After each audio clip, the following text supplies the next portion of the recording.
As our parents age, oftentimes we find ourselves in unknown territory. There are physical, emotional, financial issues, and it's not just for our parents, it's for us as well as caretakers. We've got Dr. Lauren Mason with the Mind Spa South with us today to kind of help us out. Doctor, thank you so much for joining us. Thanks for having me back. Good morning. All right, and you say the best thing for a caretaker when we're taking care of our parents as they age is to educate ourselves on whatever condition is they're dealing with and how we can do this. Yes, because it's easy to, well, when a person has a certain condition, it can impact their personality and their moods in so many different ways. Yes. And if we're not familiar with that condition, it's easy to internalize some of the things that happen to your relationship with that parent. Absolutely. I just went through that with my grandfather, and he's always kind of laid back and chill, let my grandmother take the lead. And then when he got Alzheimer's, very combative. Yeah. And it was hard for my sister and my mom and everyone to deal with that. Yeah, and if you're not aware of those things, and on top of that, if you're not in tune with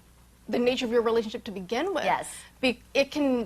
It's easy to assume that that person's behaving that way because of something you did, Right. or a problem that they have with you. So if you understand that, you know, sometimes people with diabetes become depressed or anxious. And it's not something that you did, Yeah, or it's not that you're exactly. not taking good care of them, but so the awareness of what could happen as your parents age and know that it's not about you. Yeah, and you'd be surprised at how many people can leave a doctor's office and have the doctor tell them, well, your parent's suffering from Alzheimer's dementia.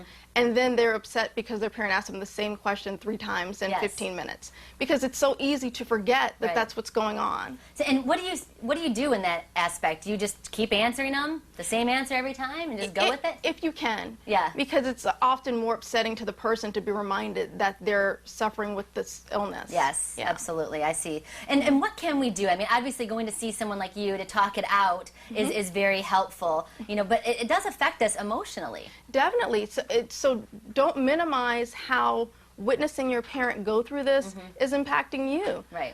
We're often so concerned with making sure that they're taken care of that we neglect ourselves. Yes, so stay connected with your friends, your hobbies, that kind of thing. And a lot of times we could talk about the sandwich generation. It's not just our aging parents, but a lot of people have kids, millennials that are moving back in, that need money, that are having trouble finding a job. So you're being pulled in both so directions. many different. And so don't be afraid to ask for help. And a really great resource is the Alzheimer's Association. They have a website.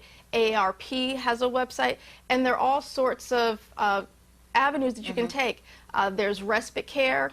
There are people who come into the home to help you. Yes. And there are people who can help you determine if it's time for you to move your loved one into a long-term care facility and then help you pick the appropriate one. So there is help out there. All right, you have a special event coming up, so what is that about? It's staying mentally fit as you age, and it's to help people themselves who are aging and people who are caregiving for those who may be dealing with chronic illnesses and such. And when is that? That's September 29th at Naples Regional Library. Okay, you got it. At 1 p.m. You also say that, you know, the aging, the elderly, or those who are about to become elderly can actually do some things to help us as caregivers, like kind of set themselves up to make the transition smoother. Yeah. Put things in writing. Make sure it's somewhere where your caregivers can find how are you paying your bills, which accounts are you using to pay which bills, how would you like to be cared for as you age, or would you mind going to a long-term care facility. And in fact, while you're well, sometimes it's a good idea to start looking at these types of things, even if you're not planning to go to a long-term care facility. Yes, so plan ahead. That's very good advice. Thank you so much, Dr. Lauren Mason. I appreciate you coming on the show. Thank you. All right, and you can find her at My Med Spa South, and we got the information up there on the screen for you. And if you missed it, you can also go to fox4morningblend.com. After the break, it's time to sparkle. How modern-day brides are blinging, and guess what? Diamonds are not just for the left hand anymore. We'll take a closer look at the trends.